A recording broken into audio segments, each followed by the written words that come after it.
Taylor তো একটা মুখোশ দেখলাম, ঝলক, ভালো লাগছে। মানে বাচ্চারা মজা পাবে, ছোট ছোট বাচ্চা যারা আছে।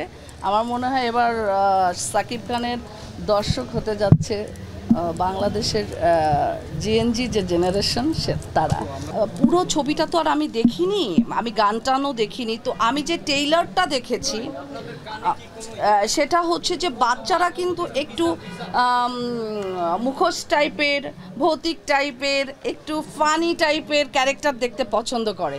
সো যেভাবে সাকিব খান ক্যামেরার ভিতর আসছে, আমার মনে হয় এটা পিক করে যাবে, বাচ্চারা ইয়ে করবে, মানে বাচ্চাদেরই পছন্দ হবে, বড়দেরও হবে সেই সাথে।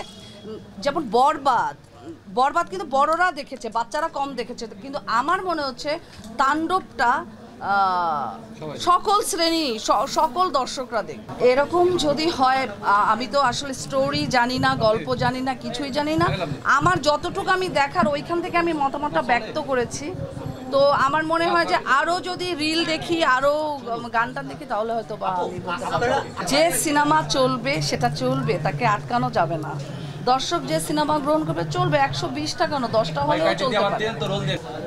আমি অবান্তর কিছু বলবো না, আমি খুব বাস্তববাদী একটা মেয়ে, খুব স্ট্রেইট কথা বলি। সাকিব খানের সাথে এখন কি আমার যায়? ক্যামেরায় আমার কিন্তু যায় না। এটা আমি এটা কিন্তু মনে করি যে একটা সময় থাকে, আমার যে সময়টা ছিল, আমার বয়সটা যেটা ছিল, আমার তার সাথে অভিনয় গেছে, স্ক্রিন শেয়ার করেছি, বাট এখন তো এটা স্বপ্ন দেখা উচিত না। তার মানে কি বয়সটা কি বেশি হয়ে গেছে? হ্যাঁ, বয়সে কি গ্যাপ পড়ে গেছে? বয়সের জন্য না, মানে ব্যাপার হচ্ছে যে যেখানে তার তো আরও জুনিয়রদের সাথে সে কাজ করতেছে না, তা আমি তো তাদের থেকে একটু সিনিয়র, আর এটা ডিজার্ভ করা উচিত না, আমার আশা করাটাও উচিত না। উচিত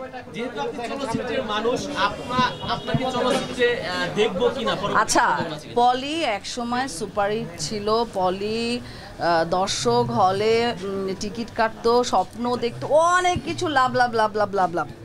একটা নায়িকার সময়সীমা কি এতদিন থাকে না? এটা যদি বলা হয় ভুল কথা।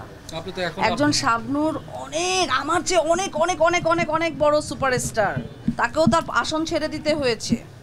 একজন মৌসুমী আপা ড্রিম গার্ল, মানে ওনাকে দেখলে মানুষ, মানে আমরা দেখে, আমি যখন তাকে প্রথম দেখেছি, আমি মনে হয়, আমিও তো একটা চলচ্চিত্রের নায়িকা, আমারও মনে হয়েছে ওনাকে কি একটু ছুঁয়ে দেখবো। তার আসনও ছেড়ে দিতে হয়েছে, সো আমার আসনও আমাকে ছেড়ে দিতে হয়েছে।